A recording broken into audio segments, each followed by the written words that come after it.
Shalom, saya Pendeta Jandri Tumangger akan membawakan garis besar pelajaran Sekolah Sabat yang ke-7 dengan judul Perjanjian dengan Abraham. Pada pelajaran kali ini kita akan melihat tentang janji yang Tuhan berikan kepada Abraham. Pada pelajaran ini juga kita akan melihat bahwa 3 kali Tuhan memberitakan petunjuk kepada Abraham atau menampakkan dirinya kepada Abraham mengenai janji yang dia akan berikan kepada Abraham dan keturunannya. Janji itu adalah keturunan Abraham akan menjadi bangsa yang besar, digambarkan seperti bintang di langit dan juga pasir di laut. Dan keturunannya akan berasal dari anak kandungnya sendiri. Dalam Kejadian 15 ayat 1, kemudian datanglah firman Tuhan kepada Abraham dalam satu penglihatan. Janganlah takut, Abram, akulah perisaimu, upahmu akan sangat besar. Tampaknya ini berhubungan dengan kekhawatiran Abraham kalau yang dikalahkannya dalam peperangan dapat saja sewaktu-waktu membalas dendam kepadanya, karena ia baru saja terlibat dalam konflik peperangan dengan bangsa lain. Oleh sebab itu Tuhan hadir dan memberikan jaminan agar Abraham tidak takut. Mari kita perhatikan hal yang menarik dalam Kejadian pasal 15. Ketika Tuhan menjanjikan bahwa Abram akan menjadi bangsa yang besar dari anak kandungnya sendiri. Ayat 6 katakan, lalu percayalah Abram atas apa yang Tuhan sudah sampaikan. Namun, ketika Tuhan katakan bahwa negeri Kanaan akan menjadi milik Abram, ayat yang ke-8 katakan, Abram meminta bukti atas janji itu. Di dalam janji Tuhan itu tersirat tentang Kanaan sorgawi, sesuatu yang masih jauh di depan. Itu sebabnya Tuhan menggunakan alat peraga, yaitu korban bakaran, yang sebenarnya menunjuk kepada pengorbanan Yesus sebagai anugerah yang menyelamatkan kita semua dan yang menjadi jaminan bagi kita sebagai anak-anak Abraham untuk menjadi pewaris kerajaan sorga. Pepatah mengatakan ujian terbesar terhadap kesetiaan adalah waktu. 10 tahun berlalu, namun penggenapan anak perjanjian yang Tuhan berikan kepada Abram belum juga hadir. Sehingga tampaknya Abram kehilangan imannya. Ditambah dengan dukungan dari istri yang putus asa. Mereka menggunakan strategi sendiri, dari pikirannya sendiri, untuk memperoleh keturunan. Apa yang mereka lakukan? Dengan mengikuti praktek yang umum berlaku ketika itu, melalui mengambil pengganti.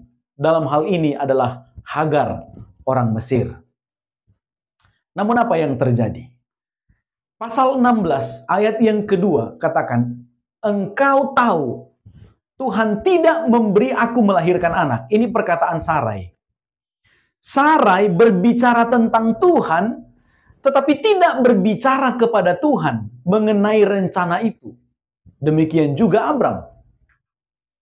Dan sepanjang rangkaian dari tindakan yang mereka rancang itu, Tuhan tidak hadir dalam rencana mereka.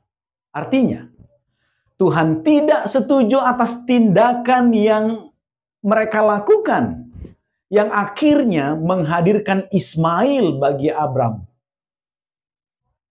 Tetapi, walaupun demikian, Tuhan tetap memberkati Hagar, Tuhan juga tetap memberkati Ismail. Bahkan, Tuhan membuatnya menjadi bangsa yang besar, berdasarkan Kejadian pasal 16 ayat yang ke-10. Ini pertemuan yang kedua, yaitu Kejadian pasal 17 ayat 1. Di usia Abram yang ke-99 tahun, Tuhan kembali menampakkan diri kepada Abram dengan nasihat agar Abram hidup dengan tidak bercela. Mengapa itu perlu? Mengapa demikian? Karena Tuhan akan mengikat perjanjian dengan Abram dan keturunannya. Di dalam Kejadian pasal 17, kata perjanjian muncul lebih dari 11 kali disebutkan. Ini menunjukkan keseriusan Tuhan akan janji-janjinya. Dan seserius itu pula lah seharusnya Abraham dituntut untuk merespon dengan iman dan ketaatannya.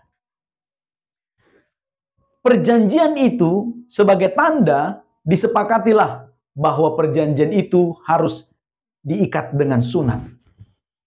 Pertanyaannya, mengapa sunat? Apa makna perjanjian sunat? Pertama, sunat adalah ketetapan yang berdarah. Oleh sebab itu, ini sedang merujuk kepada darah yang tercurah untuk penebusan. Apalagi kalau bukan darah Yesus Kristus. Kemudian yang kedua, sunat dapat berhubungan dengan keturunan. Dosa disebarluaskan secara turun-temurun. Dan ini juga menyiratkan tentang keturunan yang dijanjikan yang akan datang dari Abram, yang akan menjadi penebus manusia. Kalau kita membaca kitab Kejadian pasal 17, maka inilah janji Tuhan kepada Abram.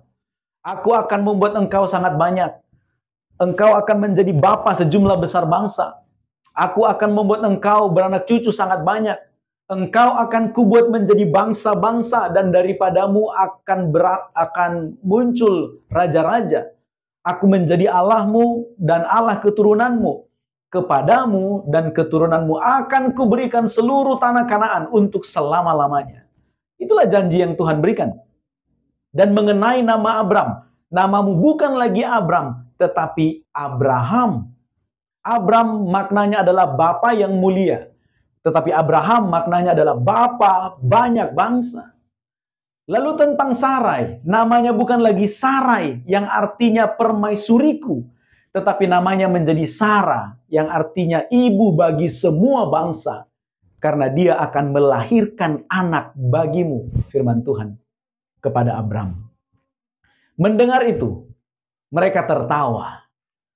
Dan Tuhan katakan, namai anak yang akan dilahirkan Sarah tahun depan dengan nama Ishak.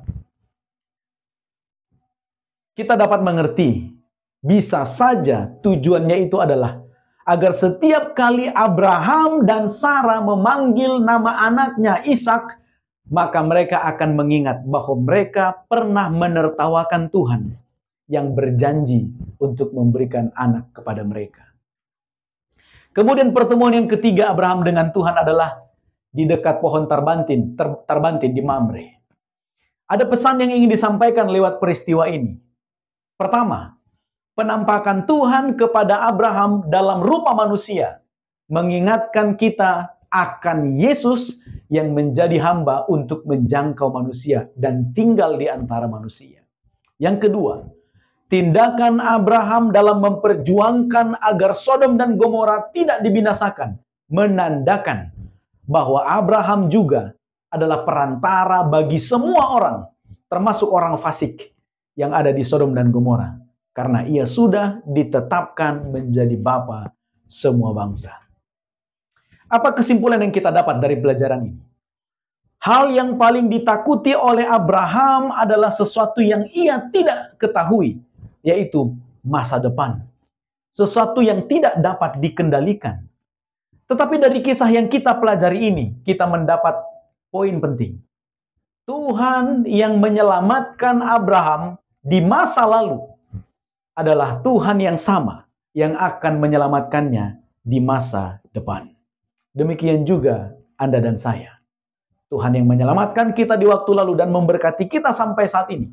Tuhan yang sama pula yang akan menyelamatkan kita dan memberkati kita di hari-hari mendatang. Demikian garis besar pelajaran sekolah sahabat kita. Selamat belajar, selamat berdiskusi. Tuhan memberkati.